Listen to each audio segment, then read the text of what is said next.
श्री स्वामी समर्थ. नमस्कार स्वामी भक्तांनो. आम्ही स्वामी भक्त या चॅनलवर मी तुमचं मनापासून स्वागत करते. स्वामी तुमच्या सर्व चांगल्या इच्छा पूर्ण करू देत आणि नेहमी तुम्हाला आनंदात, सुखात आणि हसत खेळत ठेवू देत ही स्वामी चरणी प्रार्थना. मित्रांनो, काही लोकांमुळे तुम्हाला त्रास होत असेल, काम करताना मन लागत नसेल, तर आजचा व्हिडिओ फक्त आणि फक्त तुमच्यासाठीच आहे.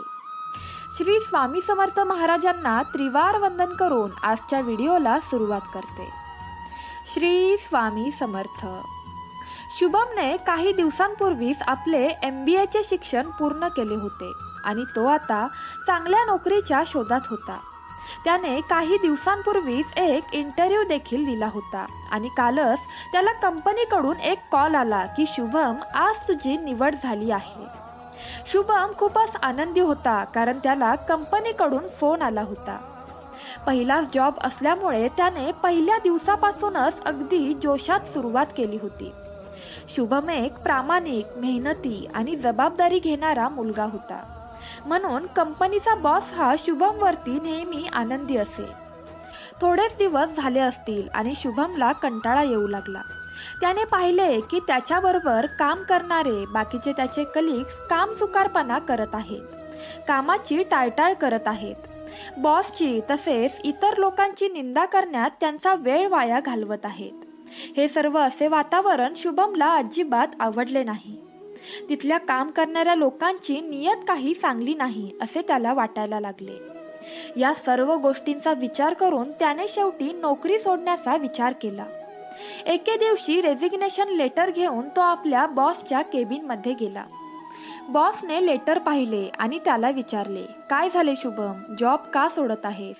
त्यावर शुभमने सर्व काही हकीकत सांगितली आणि म्हणाला, मी अशा लोकांसोबत काम नाही करू शकत.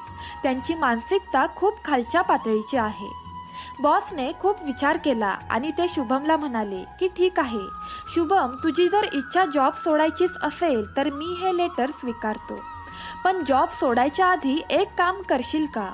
त्यावर शुभम म्हणाला, हो सर, मी नक्कीच करेल. त्यावेळी बॉसनी पाण्याने भरलेला एक ग्लास शुभमच्या हातात दिला आणि म्हणाले की तुला या ऑफिसमध्ये हा ग्लास घेऊन 4 फेऱ्या मारायच्या आहेत. फेऱ्या पूर्ण होईपर्यंत तुला या ग्लासमधील पाण्याचा एक थेंब देखील खाली पडून द्यायचा नाही आहे. त्यावर हे काम थोडे त्याला विचित्रच वाटले, परंतु आधीच होकार दिल्यामुळे तो ते काम करायला तयार झाला. शुभम तो पूर्ण पाण्याने भरलेला ग्लास घेऊन फेऱ्या मारून बॉसच्या केबिनकडे येतो. बॉस विचारतात की यातील पाणी तर नाही सांडलं ना? त्यावर शुभम म्हणतो, नाही सर, पाण्याचा एकही थेंब सांडला नाही. पण शुभम विचारतो, सर, तुम्ही मला असे काम करायला का सांगितले? त्यावर बॉस म्हणतात, ज्यावेळी तू पाण्याचा ग्लास घेऊन फेऱ्या मारत होता त्यावेळी ऑफिसमधील बाकीचे लोक काय करत होते?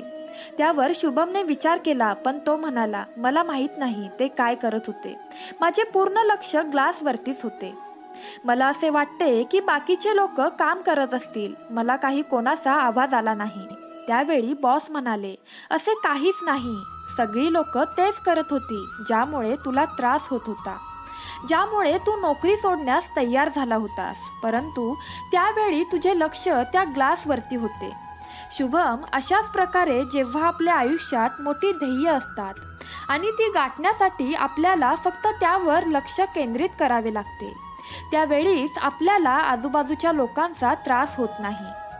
असा विचार कर की या पाण्याने भरलेल्या ग्लासऐवजी तुझे काम आहे, तुझी ध्येय आहेत आणि जेव्हा तू एकाग्र पद्धतीने काम करशील, तुझी ध्येय गाठण्यासाठी प्रयत्न करशील, तर तुला बाकीच्या लोकांचा त्रासच होणार नाही. तुला वेळच मिळणार नाही बाकीच्या लोकांकडे लक्ष देण्यासाठी. बॉसचे हे उत्तर ऐकून त्याला हसू आले. त्याला त्याची चूक कळाली व त्याने रेजिग्नेशन लेटर मागे घेतले आणि पूर्ण झोकून कामाला सुरुवात केली. मित्रांनो, जेव्हा आपल्याला लोकांचा त्रास होतो, आपल्या कामामध्ये आपलं मन लागत नाही, म्हणजेच तुमच्या आयुष्यात अजून मोठे ध्येय नाही, तुम्ही अजून तुमचे मोठे स्वप्न ठरवले नाही. क्रिकेटच्या मैदानात हजारो लाखो प्रेक्षक असतात, ओरडा सुरू असतो, आवाज असतो, तरी देखील बॅट्समॅनचं लक्ष मॅच जिंकून घेण्याकडे असते. त्यामुळे आयुष्यात मोठी ध्येय ठेवा, ती पूर्ण करण्याकडे लक्ष द्या. मित्रांनो, तुम्हाला आजचा व्हिडिओ कसा वाटला हे नक्की आम्हाला कमेंट करून सांगा. तुम्ही जर आपल्या चॅनलवर नवीन असाल तर चॅनलला नक्कीच सबस्क्राईब करा. श्री स्वामी समर्थ.